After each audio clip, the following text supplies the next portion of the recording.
Mr. Prime Minister, welcome to the Vancouver Sun and Province editorial board. Thank you for meeting with us today. We have a few questions for you. We'll start with columnist Daphne Brown. This week we've seen a lot of terrorism. We've seen the attacks in Berlin. We've seen the killing of the Russian ambassador. We talked about immigration. You talked about Canadians being generally different when it comes to immigration. But do you have a concern about the changes? We've seen what happened in the United States with Donald Trump feeding into that nativism.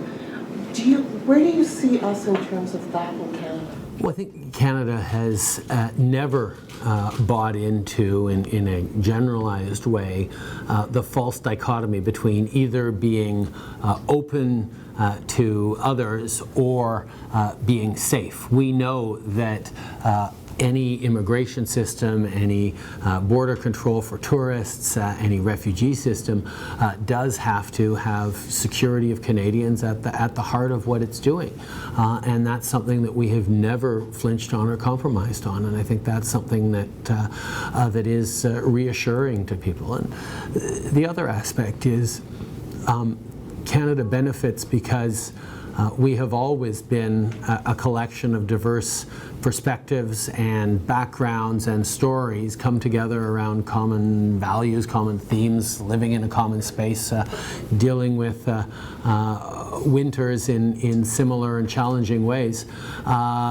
So, for me, that's something that we've so far been able to avoid, because there's always been a sense that we do better when our neighbors are doing better, and that's something to cherish and to protect. It's not something that happened by accident. It's not something that won't continue without effort. It's something we have to be alert to, because the same forces of fear and intolerance that exist around the world are also present here in Canada in some places.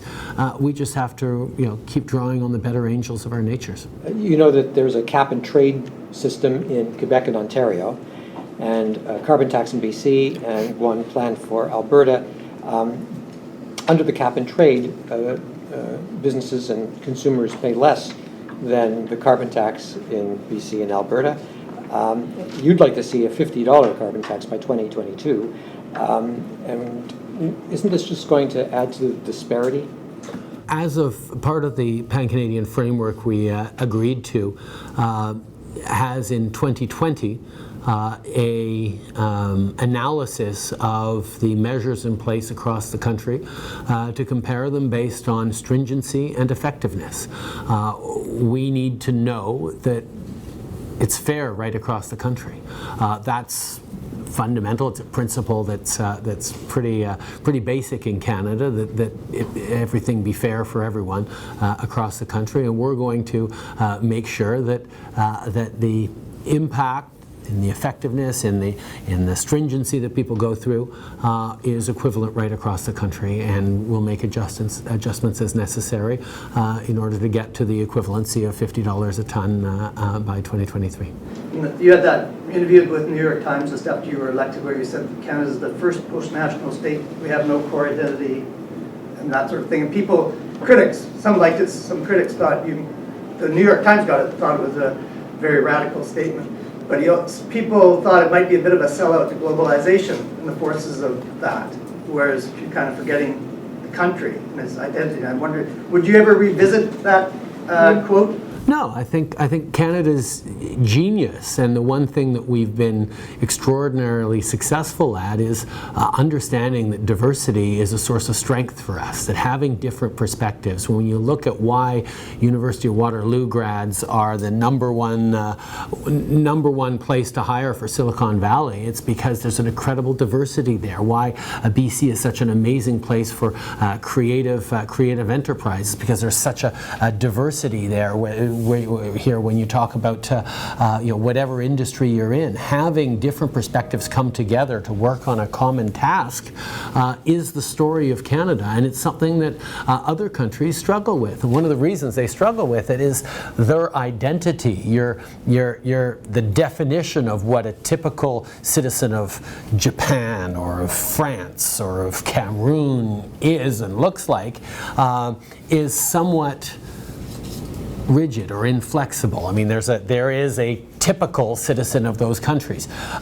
Harder to describe what a typical Canadian might be, because from the very beginning there was at least three identities, French, English, and Indigenous, that had to, certainly in the case of French and English, accept that someone who was completely opposite to you was just as much a Canadian as you were. So through our history, as we opened up to immigrants from the Far East, immigrants from Eastern Europe, the successive waves of immigration, we went through periods of angst where, there is no typical Canadian identity. Who's a typical Canadian?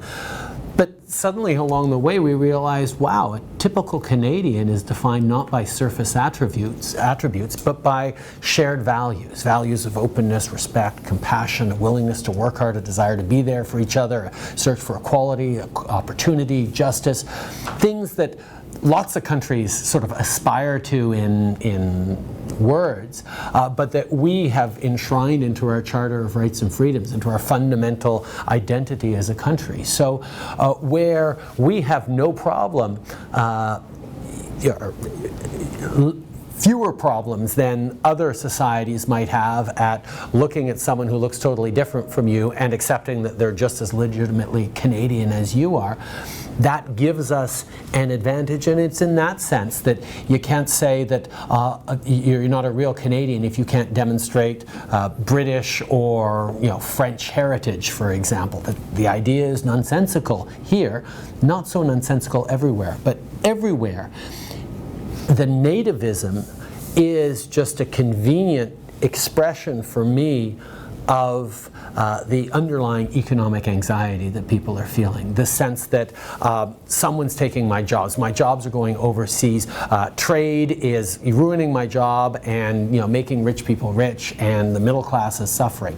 That anxiety is what has led to Brexit, that was certainly apparent in the American elections, is in the rise of populism in Europe, is manifesting itself all sorts of different ways, and it's something that again, I've been talking about for close to 5 years now, how if we can't demonstrate that growth can be good for the middle class will withdraw its support for policies around growth and will lash out at globalization and trade and all sorts of things that we know end up making us collectively better off. We just have to demonstrate that it'll make the middle class better off. And that's where the anxiety has been channeled, I think, into negative directions rather than into creating solutions. You have a friendly relationship with Brian Mulrooney, and he's been friends for a long time with Mr. Trump. Given Mr. Mulrooney's history and role with free trade, how might that help Canada? Can you elaborate on what kind of working relationship you have with Mr. Mulrooney? As I do with just about all of our former prime ministers, I have a very positive relationship with them, chatting with them from time to time when they have issues that are of import to them. Mr. Mulrooney, I ran into him a couple of times recently at various functions, and he has been using his connections within the Republican Party in the United States to promote Canada, to point out that Canada is the #1 export destination for 35 different American states, that our economies are very closely intertwined. He certainly has a certain amount of pride of ownership over Canada-US free trade, and which morphed into NAFTA. So he's very active in having his contacts in the United States be aware that Canada is a good thing, and trade with Canada is a good thing, and quite frankly, as I've said many times, the relationship between Canada and the U.S. is so much more than just the Prime Minister to the President, that there are a whole slew of relationships down through every level that need to be worked on, and what Mr. Mulrooney is doing is certainly a piece of that. Prime Minister, quickly on healthcare. Just this week, you did not get any agreement with the premiers of the different provinces. They didn't see enough on the table. You were prepared to put a couple of % less than what they really wanted, right?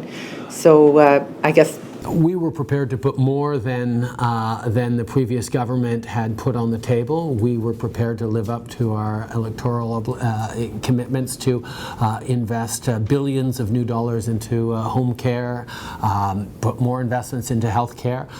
We were talking about $11.5 billion new dollars into home care and mental health, on top of $17 or $18 billion over the next 5 years into just general health transfers. The provinces have their approach. I will always listen to them, but I know that Canadians expect money for healthcare to go into significantly improving their healthcare outcomes, and that's what Canadians elected me to do. That's the kind of decisions Canadians elected me to take. But they have their priorities, and they don't feel that they're your priorities necessarily, and that they should be able to set those priorities. They're welcome to set their priorities. We did talk about the fentanyl crisis and how unexpected costs are there. So, it was a take it or leave it offer, essentially, right? So. The money is